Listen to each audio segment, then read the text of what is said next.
नवीन एका व्हिडिओमध्ये तुमचं सहर्ष स्वागत आहे। आज आपण पाहणार आहोत अनेक आपल्या ईमेल आयडीचा पासवर्ड विसरला जातो। अनेक वेळा आपण मोबाईल चेंज केलेला जातो। जे आपली ईमेल आयडी आहे ते ईमेल आयडी आपल्याला लक्षात राहत नाही। ईमेल आयडी लक्षात राहते पण ईमेल आयडीचा पासवर्ड लक्षात राहत।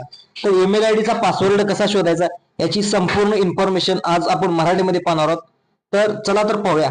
तर आपल्याला सगळ्यात वरती जायचं आहे। वरती गेल्यानंतर जीमेल तुम्हाला सर्च करायचं आहे। सर्च केल्यानंतर तुम्हाला लगेच येतं त्याच्यावरती इंग्लिश मध्ये करून घेतो मी। जीमेल सर्च केलं का लगेच येतं। थोड्या वेळ वेट करायचा आहे। वेट केल्यानंतर तुम्हाला लगेच जीमेल म्हणून लगेच येऊ।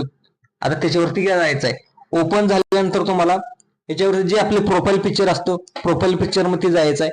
प्रोफाईल पिक्चर वरती गेल्यानंतर तुम्हाला वेगवेगळ्या ईमेल आयडी दिसते। तुम्हाला ज्याचा पासवर्ड शोधायचा आहे त्याच्यावरती क्लिक करायचं आहे। क्लिक केल्यानंतर तुम्हाला त्याच्या प्रोफाईल वरती क्लिक करायचं आहे। प्रोफाईल वरती क्लिक केल्यानंतर जे गुगल अकाउंट आहे गुगल अकाउंट वरती तुम्हाला क्लिक करायचं आहे। क्लिक केल्यानंतर थोडा वेळ वेट घेतं। वेट घेतल्यानंतर तुम्हाला आता प्रत्येक वेगवेगळे ऑप्शन दाखवतं। Home, personal information, data privacy, security, people and sharing, नंतर पेमेंट, सबस्क्रायबर्शन।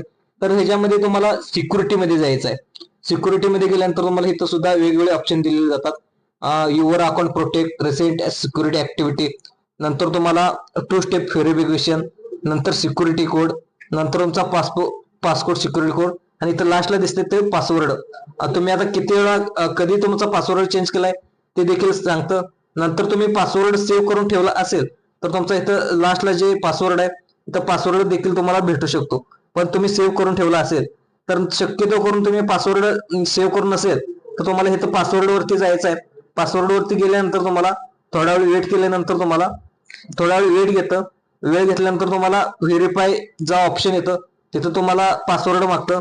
तो पासवर्ड टाकायचा आहे। पासवर्ड टाकून तिथं तुम्हाला तुमचा जो पिन आहे तो पिन चेंज करून पहिला पिन नसेल तर लक्षात नसेल तर दुसरा पिन टाकून तुम्हाला तिथून मग दुसरा पासवर्ड आहे तो पासवर्ड सेव्ह करायचा आहे। मित्रांनो, ही माहिती कशी वाटली?